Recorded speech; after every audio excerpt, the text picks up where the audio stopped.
국회 입법데이트의 이익선입니다. 자, 오늘은 두 가지 서로 다른 법안을 살펴볼 텐데요. 먼저 2014년도 대학 수학능력시험 시험 정정에 따른 이 정정 통지에 따른 학생 지원에 관한 특별법 하고요. 또 하나는 국제경기대회 지원법 개정안입니다. 이 두 가지 법안을 대표 발의하셨죠. 새누리당 이상일 의원 모셨습니다. 의원님 어서 오십시오. 네, 안녕하세요. 예, 반갑습니다.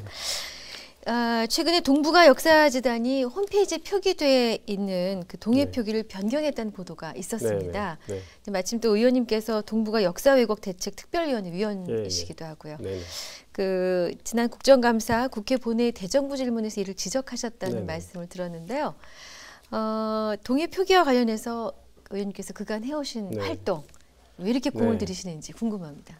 사실 뭐 동해는 누가 뭐래도 우리 대한민국의 바다인데 이 영문으로 표기할 때 우리 정부도 그렇고 정부 홈페이지에 전부 이스트 C라고만 돼 있습니다. 그러니까 우리는 당연히 동해라는 걸 알지만 외국인들이 보기에는 이스트 C 하면 어느 나라 동해지 이럴 거거든요. 그래서 저는 이스트 씨 오브 코리아 이렇게 오브 코리아를 붙이자는 겁니다. 그러니까 한국의 동해임을 분명히 하자는 거죠. 그런데 우리 정부는 계속 뭐 이스트 씨면 족하다 이런 입장입니다. 그런데 제가 지난 국정감사 때도 이제 동북아 역사재단 상대로 질의를 했을 때도 김학준 이사장이 너무나 좋은 아이디어다, 공감한다 얘기를 했고 그러나 안 바뀌어서 대정부 질문 때 정홍원 총리께 또 질문을 드렸어요. 그랬더니 그동안 정부가 이스트 C로 많이 해왔기 때문에 뭐 굳이 바꿀 필요가 있느냐 이런 입장입니다. 그리고 많이 알려져 왔다 이스트 C가. 그런데 아무리 많이 알려도 이스트 C 오브 코리아로 하는 것보다는 못하다고 생각합니다. 왜냐하면 중국도 한자로는 동진하해, 우리는 동진하해로 알고 있지만 그걸 동해로 표기하고 있어요. 중국 정부의 홈피에 가면. 그렇군요. 그러나 영문으로는 이스트 차이나 C라고 합니다. 그리고 우리가 잘 알지만 뭐 모잠비크 해협, 멕시코만 전부 바다 이름에 나라 이름 붙이거든요. 그렇군요. 그리고 우리나라 동해는 일본이 일본해라고 부르면서 영어로 Sea of Japan이라고 하잖아요. 그러니까 뭐 외국인들이 보면 일본 바다구나 이렇게 생각하죠. 그런데 똑같은 바다 우리 동해인데 이스트 씨 오브 코리아로 해야 된다. 저는 이 주장이고 그 동북아 역사재단 홈피를 바꾼 거는 동해 병기, 그러니까 동해와 일본해를 병기하자는 입장 아닙니까? 전 세계 지도에. 그런데 역사재단은 어떻게 했냐면 Sea of Japan을 먼저 쓰고 가로 열고 이스트 C라고 쓴 걸 일종의 모범 사례인 양 올려놨길래 그 외국 지도가 그랬어요. 그런데 이건 말이 안 된다. 우리 입장에서 당연히 병기를 알리려면 이스트 C를 쓰거나 먼저 쓰거나 또 이스트 C 오브 코리아를 먼저 쓰고 나서 가로 열고 Sea of Japan이라고 써야 된다. 이렇게 주장을 해서 바꿔놨습니다. 듣고 보니까 정말 맞는 말씀이네요. 단순히 이스트 C 하면은 누구의 동해냐. 그것을 외국인들의 입장에서 봤을 때 납득이 안 갈 수 있었는데 잘 된 일입니다. 정부가 바뀌어야 되는데 아직 안 바뀌고 있습니다. 그렇군요. 그럼 또 계속해서 좀 노력을 하시겠네요. 자, 이제 오늘 다뤄볼 사안은 두 가지인데요. 이제 하나는 이제 통과된 법안이기 때문에 이제 법이라는 표현을 쓰겠습니다. 2014년도 대학 수학능력시험 성적 정정 통지에 따른 학생 지원 특별법이라는 좀 긴 이름이 붙어 있습니다. 사실 그 이번에도 수학능력시험의 문제 때문에 좀 말썽이 있었습니다. 2014년도 역시 문제가 있었는데요. 지난 9일 국회 본회의를 통과했습니다. 이 법안을 당시에 발의하시게 된 배경을 좀 알고 싶네요. 저도 이번에 고3 딸아이가 뭐 수능을 봤는데 뭐 물수능하고 많은 이야기가 있었는데 이번에도 영어하고 생물 2에서 또 오류가 있어서 작년 경험이 있길래 이제 신속히 바로 그 오류를 바로 잡았잖아요. 그래서 아마 응시하는 데는 혼란이 없는데 지난해 같은 경우는 그걸 못했단 말이에요. 세계 지리 8번. 맞습니다. 그래 그냥 잘못된 그 출제인데 그거를 이제 정답 처리를 제대로 안 하다 보니까 학생들이 그 성적표를 당락이 바뀌었죠. 그걸 받아쥐고 응시를 했는데 어떤 학생은 뭐 다른 성적이 높아서 된 학생도 있지만 그 한 문제 때문에 탈락한 학생들이 상당히 있을 겁니다. 그 숫자는 지금 이제 각 대학별로 현재 산정하고 있습니다. 네네. 그러니까 그 피해 학생들을 구제를 해야 되기 때문에 이제 법안을 냈고 네. 이미 서울 고법에서 그 학생들은 구제돼야 된다는 또 판결이 있었고 그래서 네. 신속히 법안을 만들어서 네. 처리해야 되겠다. 예. 이런 문제의식은 새정치민주연합도 같았습니다. 그래서 네. 우리 새정치민주연합의 박홍근 의원도 저하고 비슷한 법안을 내서 네. 두 법안이 이제 병합 심사가 돼서 통합 수정안이 만들어져서 본회의에서 처리가 됐습니다. 그래서 이제 네. 그 작년에 수능의 세계지리 8번 문항 때문에 네. 피해를 봤던 우리 학생들은 구제될 길이 열렸습니다. 그래서 네. 대학교의 정원 외에 신입학을 할 수가 있고 또 편입학을 할 수가 있습니다. 2015학년도에. 예. 네.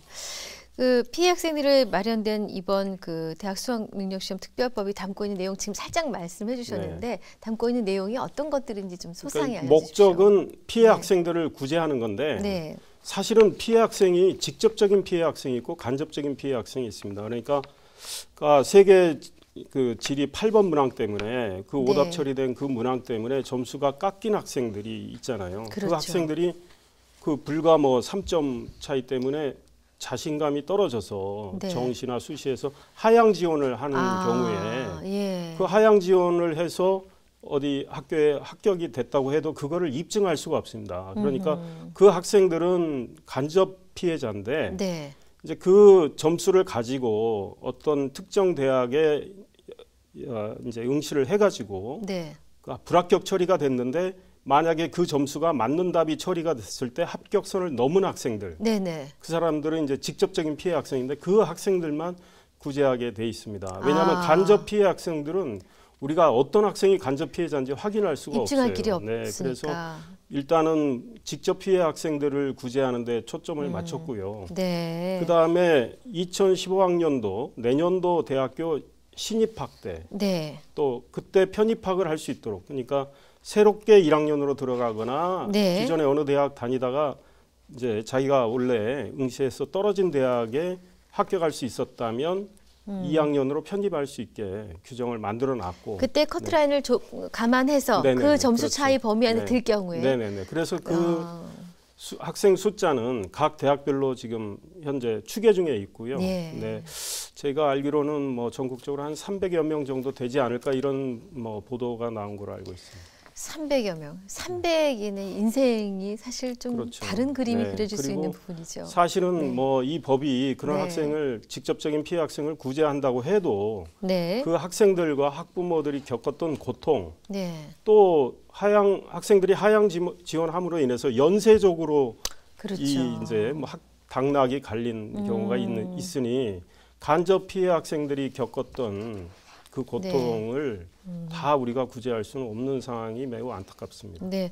근데 또 문제는 이번에 그 특별법이 기존의 학생, 네. 이미 학교 다니고 있는 학생들, 혹은 또 새로운 수험생들, 그 학교에 그걸 지원하려고 수험생들에게 또 다른 2차적인 피해를 혹여라도 주진 않을까 하는 그런 걱정이 좀 들긴 하는데요. 정원 외로 네. 이제 신입학을 하게 하고 또 편입학을 했고 네. 기존에 이제 어느 학교 다니다가 네. 다른 대학으로 이동할 경우에 네. 그 대학에 결혼이 생기지 않습니까? 그렇죠. 그럴 경우에 그 대학에 한해서는 네. 2016학년도에 네. 보충할 수 있도록 그 법안을 넣어놨습니다. 대학 당국의 입장은 이렇게 인원을 보충해 준다면 환영한다 이런 입장인가요? 현재 대학 당국은 특별한 의견이 없고요. 네. 대학 당국은 현재 직접적인 피해 학생들이 몇 명인지 해당 대학에서 각각 네. 지금 그걸 산출하고 있고 네. 아마 16, 17경에는 전부 취합이 되지 않을까 이런 생각이 듭니다. 그리고 이 형평성에 문제가 없습니까? 그러니까 뭐 형평성 네. 이 법이 모든 피해 학생들을 다 커버하기는 어렵습니다. 어렵고. 그러니까 직접적인 아까 피해를 말씀하신 입은 대로 학생들. 네. 그러나 뭐 하향 지원을 뭐 많은 학생들이 했을 수 있거든요. 네. 그래서 그 하향 지원에 따른 여러 네. 간접적인 피해를 입은 학생들은 구제하기 어렵고 그렇군요. 이 세계 지리를 봤던 학생들은 37,000여 명 정도 되고요. 네. 그 중에 한 50.1% 정도 18,000여 명이 오답 때문에 네. 이번에 정답 처리가 되는 걸로 알고 있습니다. 그 중에서 300인은 구제를 받는 직접 피해자. 전국적으로 한 300여 명으로 되는데 아직 숫자는 정확한 건 모르겠습니다. 그렇군요. 이제 특별법이 다행히 국회에서 이제 처리가 됐습니다. 그럼 피해 학생들이 어떤 절차를 밟아야 실제로 예. 구제 단계에 이르게 될까요? 예, 그거는 이제 현재 대학하고 교육부하고 협의 네. 중에 있는 것 같은데요. 네. 일단은 각 대학에서 피해 학생들이 몇 명이나 되는지 또 어떤 학생이 피해를 입었는지 그 이제 명단 파악을 하고 네. 교육부에 또 통보를 하고 네. 대학 교육 협의회의 홈페이지를 통해서 어떤 학생들이 구제될 수 있는지를 아마 이렇게 알려주고 네. 또 그 피해 학생들한테 개별적으로 또 통지가 가도록 돼 있고요. 네. 그다음 이제 내년 2월에 네. 그 이제 신입과 편입 뭐 응시를 할 때 네, 그 네. 기간 중에 아마 신청을 받아가지고 합격 처리를 하는 걸로 알고 있습니다. 그렇군요. 네. 다 완벽한 대책이 될 수는 없지만 네. 가장 그래도 그중에 네. 가장 큰 피해를 본 네, 드러난 네. 피해자들을 구제하는. 네. 네. 간접 피해 학생들은 확인하기가 그렇죠. 어려운 게 현실입니다. 예. 네. 아니 근데 또 기껏 학교 다니다 신입이 되면은 기존에 다녔던 그러니까요. 학교에 뭐 등록금이 됐건 본인의 시간이 됐건 여러 가지 파생되는 부분이 있어서 예. 문제 잘 내야 되겠어요. 그럼요. 문제 하나 올해 또 두 문제였는데 네, 네. 아 정말 얼마나 중요한가를 다시금 네. 깨닫게 됩니다. 자, 두 번째 법안을 가보겠습니다. 국제경기대 지원법 개정안입니다. 이 법안을 발의하시게 된 배경을 여쭙죠. 예, 그 내년 5월에 8일간 세계 시각장애인 그 스포츠 경기대회가 열립니다. 이 장애인 올림픽위원회에서 그 이제 지체 장애별로 네. 그러니까 시각장애인 쪽으로는 인정하는 유일한 대회고요. 네. 4년마다 한 번씩 열리는 큰 대회입니다.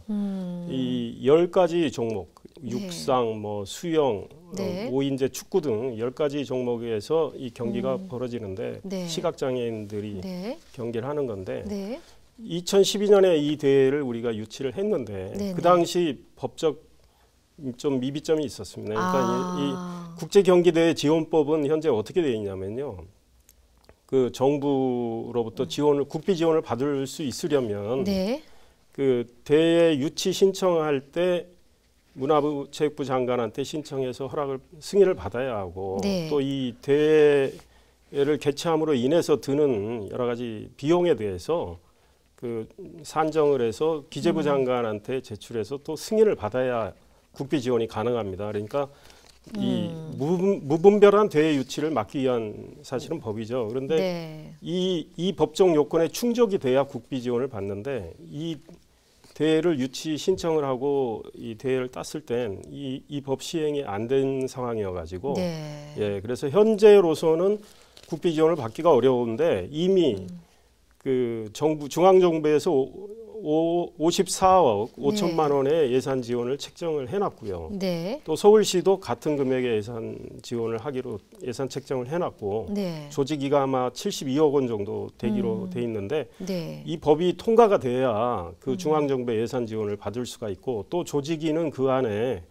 그 27억 원 정도 그러니까 네. 5개 광고 사업 수익금 뭐 또 스포츠 토토 그 수익금 네. 이걸로 그 이제 조직이 예산을 27억 원 정도 커버를 해야 되는데 이게 네. 국제경기대회 지원법에 들어가 있거든요. 그러니까 네. 이 법이 통과가 돼야 아하. 예산 지원을 받을 수가 있습니다. 치러질 수 그래서 있군요. 국제경기대회에 이 지원을 받을 수 있는 국제경기대회에 그 세계 시각장애인 경기대회를 그 집어넣는 거죠. 이름을 그래야 국비 지원을 받을 수가 있게 되어 있습니다. 개정안의 핵심 내용을 지금 거의 다 말씀을 해주신 것 같습니다. 네네네. 국비 지원을 받아서 네네. 대회를 치를 수 있도록 하는 밑바탕을 네네네. 다 깔아두신 건데요. 네. 근데 이제 세계 시각장애인 경기대회라는 게 아마 좀 낯설은 분들도 계실 것 같은데 네네네. 이 부분 좀 간단하게 좀 말씀해 주십시오. 예, 네. 한 보름 전에 네. 일본에서 그 시각장애인 세계 선수권 대회가 열렸어요. 네.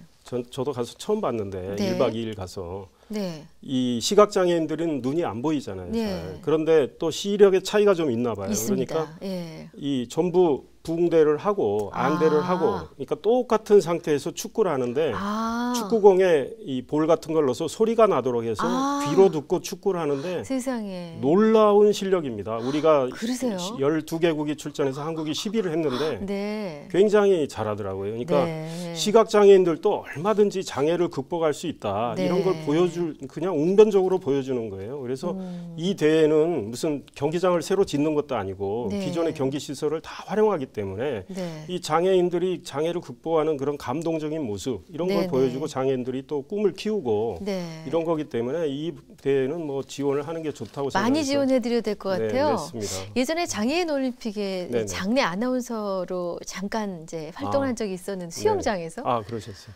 시각이 좀 나쁜, 시력이 좀 나쁜 분하고 한쪽 다리나 한쪽 팔 이렇게 신체 일부가 손상을 입으신 분이 대회를 하니까 네. 눈이 나쁘신 분이 다 1등을 하시는 거예요. 당연히 그러지 않으시겠어요? 눈이 시력만 좀 나쁘니까 이건 좀 문제가 있다 생각을 했었는데 이젠 장애 유형별로 똑같은 조건에서 공평한데요. 그렇군요. 현재 내년 서울대회 5월이라고 하셨는데 준비는 그럼 잘 진행이 되고 있습니까? 뭐 조직위가 열심히 준비하고 있는데 조직위의 가장 큰 애로는 빨리 이 법이 통과가 돼서 법적으로 뒷받침을 해줘야 예산 지원도 좀 원활하게 받을 수 있고 한데 지금 그건 안 돼 있지만 뭐 1차 엔트리 접수 받고 경기장 대관 완료하고 준비는 뭐 잘 해가고 있습니다. 그리고 80여 개국에서 2,500여 명의 선수들이 옵니다. 굉장히 많이 오시네요. 그러니까 사실 올림픽 대회나 마찬가지고 이 대회에서 입상을 하면요. 2016년 리우 장애인 올림픽 대회 출전권을 또 얻게 됩니다. 5가지 종목에 한해서. 그래서 육상, 뭐 수영, 유도 이런 종목 등인데 그러니까 이 대회가 이왕 유치가 됐으니까 성공적으로 좀 뒷받침이 돼야 되겠고 또 장애인들에 대한 우리 사회적인 관심, 또, 인식, 그분들이 그 보여주는 아마 감동적인 스토리가 많이 연출이 될 텐데 그걸 통해서 우리 장애인들과 비장애인들이 서로 그 소통하고 공감하고 함께 가는 이런 모습이 연출되기를 바랍니다. 저는 80개국이 2,500여 명이라는 선수 규모에도 놀랐지만 그러면 그 80개국에서는 이런 분들이 선수로 활동하고 계시다는 얘기 아닙니까? 예, 뭐 굉장히 제가 블라인드 사커 아까 이야기했는데요. 브라질이 역시 블라인드 사커 시각장애인 축구 세계 1위인데요. 아주 그걸 보고 야 어떻게 저렇게 뛸 수 있을까 대단하다고 그랬는데 아마 나머지 경기들도 마찬가지라고 생각하고 이런 경기가 뭐 서울에서 유치되는 거 아마 이번에 유치되면 이 다음에는 뭐 4년마다 한 번씩 열리기 때문에 역시. 또 언제 유치될지 모르지만 잘 치러지길 바라는 마음입니다. 그렇군요. 1998년에 시작이 됐군요. 새로운 이런 종목이 있다라는 거 아마 시청자 여러분께서도 새롭게 아셨을 것 같습니다. 그러니까 선수단만 2,500여 명이고요. 그 다음에 뭐 뒷바라지하는 관계자들 자원봉사하면은 거의 뭐 6천여 명 이상 되는 걸로 알고 있습니다. 그러시겠는데요. 아주 큰 대회가 될 텐데 이 뒷받침을 할 수 있는 이 법안이 좋은 결실을 얻으셨으면 좋겠습니다. 자, 이제 끝으로 이제 새해를 눈앞에 두고 있기 때문에 2015년도 의원님께서 어디에 보다 중점을 두고 활동을 하시게 될지 계획, 또 새로운 입법 계획 있으시면 알려주십시오. 예, 저는 제가 지난 5월부터 용인을 지역에 새누리당 당협위원장을 맡고 있어서 지역을 위해서 나름대로 열심히 뛰고 있습니다. 그래서 이번에 또 예산 확보하는데도 사실 몇 가지 성과가 있었고, 그래서 지역민들과 소통하고 또 그분들의 작은 불편이라도 덜어드릴 수 있는 이런 생활 정치를 하고자 합니다. 그런 맥락에서 이제 여러 가지 입법 활동을 또 할 생각이고, 제가 이미 내놓은 법안들 중에 아직 처리가 안 된 것들, 그걸 처리될 수 있도록 노력을 할 거고요. 또 제가 개인적으로는 장애인들을 위한 활동을 좀 많이 하고 있는데, 장애인 문화예술센터 건립을 위해서 그 문해진흥법 개정안도 내놨는데, 그게 정부도 그걸 빨리 하자는 입장인데요. 사실 아직 처리가 안 되고 있는데 이런 법안 등을 잘 처리되도록 마무리하고 또 새로운 법안이 있으면 연구하고 이 국정감사를 하면서 느꼈는데 우리가 증인들을 무분별하게 신청을 해가지고 그 많은 민간 증인들이 와서 하루 왼종일 기다리다가 질문 한 번도 안 받고 가는 경우 또 질문 한 2개 받고 1분 답변하느라고 몇 시간을 기다리는 이런 걸 없애기 위해서 제가 그 국회 증언감정법 이 개정안을 냈어요. 그거는 증인들한테 미리 질문서를 아주 구체적으로 주고 그 답변을 하도록 해서 서면 답변이 충실하면 굳이 증인을 안 불러도 되는 그 법안을 냈고 저는 실제로 그렇게 해봤습니다. 지난번에. 그랬더니 답변서가 너무 철저히 와서 증인 불러다가 1분 듣는 것보다 훨씬 구체적인 답변이 왔어요. 그래서 더 효과적인 것 같아요. 그러니까 그런 법안들도 처리되도록 노력하겠습니다. 네, 잘하겠습니다. 자, 오늘 함께해 주셔서 감사드리고요. 또 새해에도 많은 활발한 입법 활동 해주시기를 바라겠습니다. 고맙습니다. 네, 감사합니다. 네, 국회 입법데이트 오늘은 새누리당 이상일 의원과 함께 두 가지 법안 살펴봤고요. 또 우리 동해에 관한 이름 표기 내용까지도 언급해 볼 수 있었습니다. 시청해 주신 여러분 고맙습니다.